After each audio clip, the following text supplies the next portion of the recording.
दोस्तों, आपको पता है हम बीमार क्यों होते हैं? आप कहेंगे गलत खान पान से।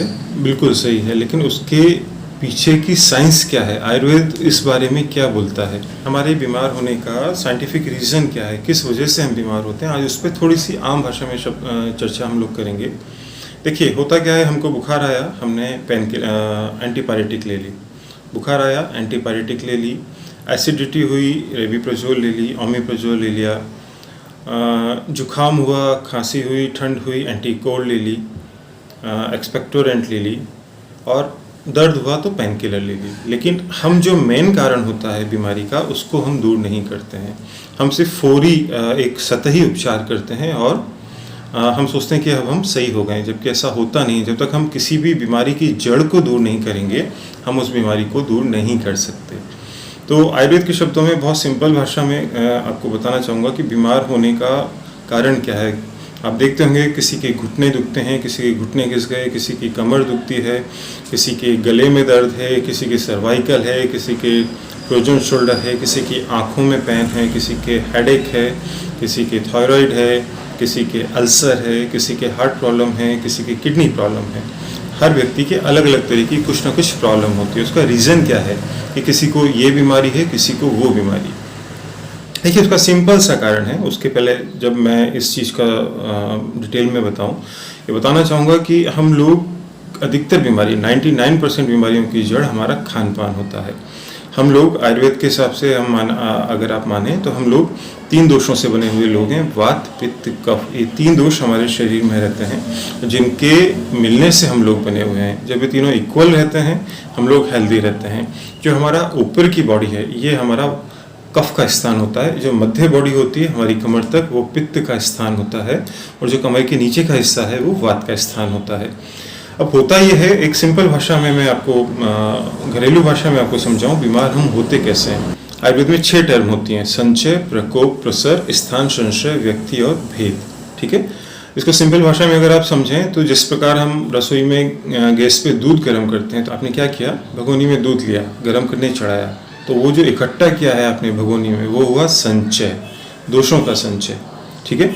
आपने उसको गर्म किया, उसमें उबाल आने लगा, वो गर्म होने लगा, वो ऊपर की ओर आने लगा। ठीक है। जो दूध ठंडा था, इकट्ठा था, वो ऊपर की ओर आने लगा, तो क्या हो गया, प्रकोप हो गया, दोष का प्रकोप हो गया। ठीक। तीसरा होता है प्रसर। हमने फिर भी उसकी आंच कम नहीं करी, तो थोड़ी देर बाद क्या होगा, वो किनारों से नीचे गिरने लगेगा, है ना, रसोई की स्लैब पे और रसोई के गैस के ऊपर वो गिरने लगेगा, वो हो गया प्रसर, फैल गया। फोर्थ होता है स्थान संशय। मतलब जब वो फैलता है दूध और उसको बंद नहीं करते हैं, तो बहुत सारा दूध गिरता है और वो पट्टी पे, स्लैब पे फैलता है, और जहाँ पे स्लैब पे दरार या गड्ढा होता है वहाँ पे वो रुक जाता है, बाकी आगे बढ़ जाता है, थोड़ा सा वहाँ अटक जाता है। तो ये क्या हुआ, स्थान संशय। जब वहाँ रुकता है तो थोड़ी देर बाद, थोड़े टाइम बाद उसमें बदबू आने लगती है, सड़ांध आने लगती है ना, ये व्यक्त हुआ। और उसके कई भेद होते हैं। अब इसको सहज रूप से आप यूँ समझें कि मान लीजिए कोई व्यक्ति है, वातिक व्यक्ति है, उसकी बॉडी की नेचर वातिक है, और वो क्या कर रहा है, वात बढ़ाने वाले आहार विहार का बहुत सेवन कर रहा है। रूखा अन्न, रूखा खान पान, ठंडी चीज़ों का सेवन, आइसक्रीम, खटाई, इन चीज़ों का सेवन। तो क्या हो रहा है कि वात का उसके शरीर में संचय होता जा रहा है, उसके शरीर में वात पूरे शरीर में इकट्ठी होती जा रही है। अच्छा, एक बात और समझिए कि जो वात पित्त कफ है, ये हमारे पूरे शरीर में चक्कर लगाते रहते हैं। जैसे ब्लड हमारे शरीर में घूमता है ना, इसी तरीके से ये दोष हमारे शरीर में घूमते हैं। और इनको घुमाने का काम कौन करता है, इनको घुमाने का काम करती है वात। वात होती है चल, और कफ पित्त होते हैं पंगु, मतलब जिनके पाँव नहीं होते। तो वात ही अपने साथ उनको ले जाती है और पूरे शरीर में घुमाती है। इस प्रकार एक किला होता है, किले में सैनिक पूरे किले के चक्कर लगाते हैं उसकी सुरक्षा के लिए। जस्ट लाइक वात पित्त कफ भी हमारे शरीर में घूमते हैं। अब होता यह है कि कोई आदमी वातिक है, उसने वातवर्धक आहार का सेवन किया, तो उसके शरीर में वात ऑलरेडी था, संचय था, मतलब वात इकट्ठी है, दूध की तरह संचय। वातवर्धक आहार लिया तो वात का प्रकोप हो गया, दूध उबलने लग गया। ठीक है। सेकंड प्रकोप। तीसरा हुआ प्रसर। प्रसर में क्या हुआ, वो फिर भी नहीं मान रहा, उसको कभी कभी दर्द होने लगता है, कभी उसको रूखापन आता है, लेकिन वो नहीं मान रहा, वो फिर भी वातवर्धक आहार ले रहा है, तो प्रसर हो जाएगा, वात का प्रसर। ठीक है।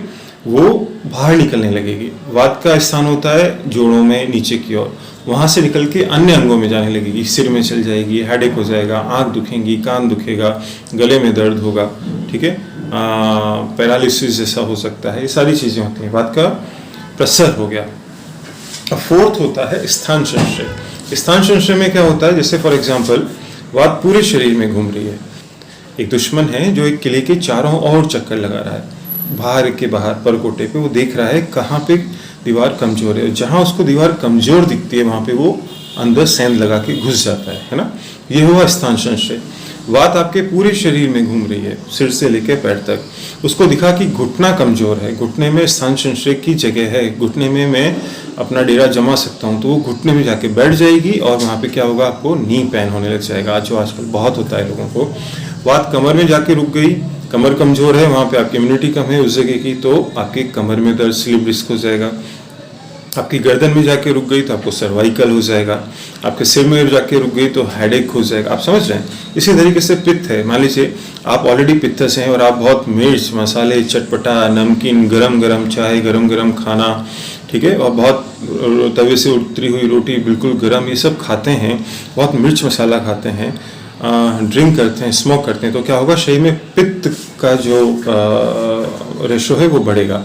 ये तीनों 33% होते हैं हमारी बॉडी में, ठीक। लेकिन जब आप ये पित्तस पदार्थों का सेवन करेंगे तो होगा क्या कि आपके, जब आप पित्तवर्धक पदार्थों का सेवन करेंगे तो पित्त बढ़ेगा। अब पित्त का स्थान होता है आपका मध्य शरीर, ठीक है, यहाँ से लेके नीचे तक पित्त बढ़ेगा, वो पूरे शरीर में भ्रमण करेगा। फिर वो देखिए, अधिकतर आदमी अपने ही डेरे पे जाना पसंद करता है, तो पित्त व्याधि कहाँ होती है, मध्य शरीर में ज़्यादा होती है मोस्टली। क्या होगा, पित्त पूरे शरीर में घुमा और उसको जगह मिली आपके आहार नाल में, आपके आमाशय में, क्या हो जाएगा, एसिडिटी होने लग जाएगी, बर्निंग सेंसेशन होंगे, आपको अल्सर हो जाएगा, ठीक है। सिर में अगर जाके पित्त बैठ गया, आपके बाल सफ़ेद हो जाएंगे, आँख में बैठ गया, आपको धुंधलापन हो जाएगा। आप समझ रहे हैं। इसी तरीके से कफ होता है। तो ये सारी जो दोष हैं, अगर आप इनको समय रहते इनको सुधारते नहीं हैं, इनको बढ़ाने वाले आहार विहार का ज़्यादा सेवन करते हैं, तो बीमारियां ऐसे होती हैं। अब होता क्या है, हमें मान लीजिए कफवर्धक आहार लिया और कफ ने हमारे नाक में संचय किया और हमको जुकाम हो गया या हमको निमोनिया हो गया, ठीक है, हम क्या करेंगे, उसको हटाने वाली दवा हम ले लेंगे फौरी तौर पे, लेकिन उसके कारण को दूर नहीं करेंगे। उदाहरण के लिए एक आदमी है जिसको जुकाम है, रनिंग नोज, स्नीजिंग है, छींकें आ रही हैं, वो एंटी कोल्ड ले रहा है, ठीक है, एंटी कोल्ड ले रहा है, सब करा है, लेकिन वो आइसक्रीम खाना नहीं छोड़ रहा, वो ठंडा पानी पीना नहीं छोड़ रहा, समझ रहे हैं, तो वो उसकी बीमारी परमानेंट क्योर नहीं हो सकती, चाहे वो कितनी भी दवाई ले ले।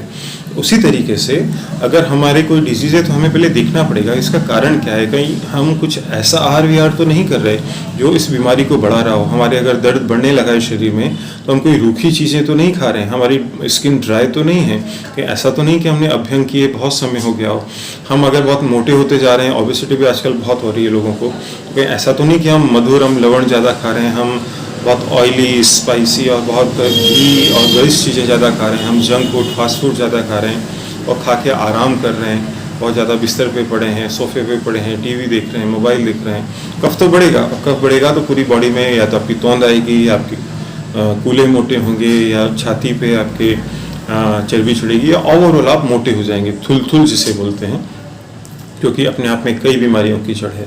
तो आज एक छोटा सा एक प्रयास था कि हम कारण हमको समझ में आ गया कि हमारा बीमार होने का कारण क्या है। अब उसका उपचार क्या है, सिंपल, निदान परिवर्जनम। जो कारण है उसको दूर कर दीजिए, आपकी बीमारी का इलाज हो जाएगा। उदाहरण के लिए अगर आपको एसिडिटी हो रही है, आपको आदत है खाली पेट चाय पीने की, दिन में 4 बार चाय पीने की, कॉफ़ी पीने की, बहुत स्पाइसी खाने की, हरी मिर्च खाने की, अचार खाने की, और तला भुना खाने की, उसको कम कर दीजिएगा, ठीक है। तला भुना अगर खाते हैं उसको कम कीजिएगा, वो करेंगे तो ही आप परमानेंट क्योर होंगे। ठंडा पानी पीजिए, नॉर्मल पानी पीजिए, हरी सब्जियां खाइए। अगर आपको दर्द वगैरह ज़्यादा है तो आप कुछ ऐसी चीज़ों का सेवन मत कीजिए जिससे दर्द बढ़ता है। आप मधुरम लवण वाली चीज़ों को लीजिए, आप थोड़ा सा घी लीजिए, थोड़ा सा स्नेहन कीजिए, थोड़ा सा अभ्यंग कीजिए। तो इस तरीके से हम अपनी बीमारियों को जड़ से दूर करने में सक्षम हो सकते हैं।